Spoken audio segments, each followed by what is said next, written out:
Hello guys, അസ്സലാമു അലൈക്കും. അപ്പോൾ ഫോറമാളുടെ ബാക്കി പാട്ടാണ്ടത്. എൻ്റെ മോനാണെങ്കിൽ ആരുടെ അതിൻ്റെ ഉള്ളിൽ നമ്മൾ നോക്കിയിട്ടുണ്ട്. പാവം ഭാവി പുറകെ കിടന്ന് കഷ്ടപ്പെട്ടിട്ടുണ്ട്. മിറർ ഇവിടെ ഉണ്ടോ ഇവിടെ ഞാനുണ്ട്. അപ്പോൾ എൻ്റെ വാപ്പി ചോദിച്ചു, മോൾക്ക് വീട്ടിൽ കണ്ണാടിയൊന്നും ഇല്ലാത്തതുകൊണ്ടാണ് ഇവിടെ വന്നിരുന്ന് വീഡിയോ എടുക്കണമെന്ന്. അതൊക്കെ എന്തെന്നുള്ള മടിയിൽ ഞാൻ പിന്നെ മുന്നോട്ട് പോയി. ഞങ്ങൾ നേരെ പോയത് ഹോം അപ്ലയൻസസിൻ്റെ സെക്ഷനിലോട്ടുണ്ട്. അവിടെ അതേ സ്വർണ്ണത്തിൻ്റെ അല്ല, ഈ മകിലൊക്കെ ആരുടെ ചായ കുടിക്കുന്നതെന്നുള്ള മൈതിൽ കുടിക്കുന്നവരൊക്കെ ഉണ്ട് കേട്ടോ.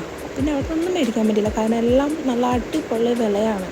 ഞങ്ങൾ പിന്നെ നേരെ പോയതിലുള്ളൂ ഡെയിലി ഹൈപ്പർ മാർക്കറ്റിലേക്കാണ് കേട്ടോ.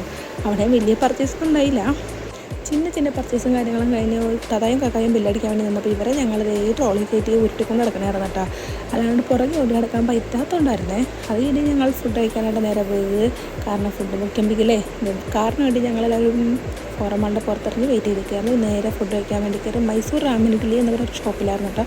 സംഭവം അടിപൊളി ഫുഡും കാര്യങ്ങളൊക്കെയായിരുന്നു. അവിടെ ഊത്തപ്പം, മസാല ദോശ, നെയ് റോസ്റ്റ്, ഇഡ്ഡലി, ഇതൊക്കെയായിരുന്നു ഞങ്ങൾ ഓർഡർ ചെയ്തത്. അപ്പോൾ ഇത്രയൊക്കെ ഉള്ളൂ. ചാനൽ സബ്സ്ക്രൈബ് സപ്പോർട്ട് ചെയ്യാൻ മറക്കല്ലേ. Okay, bye bye.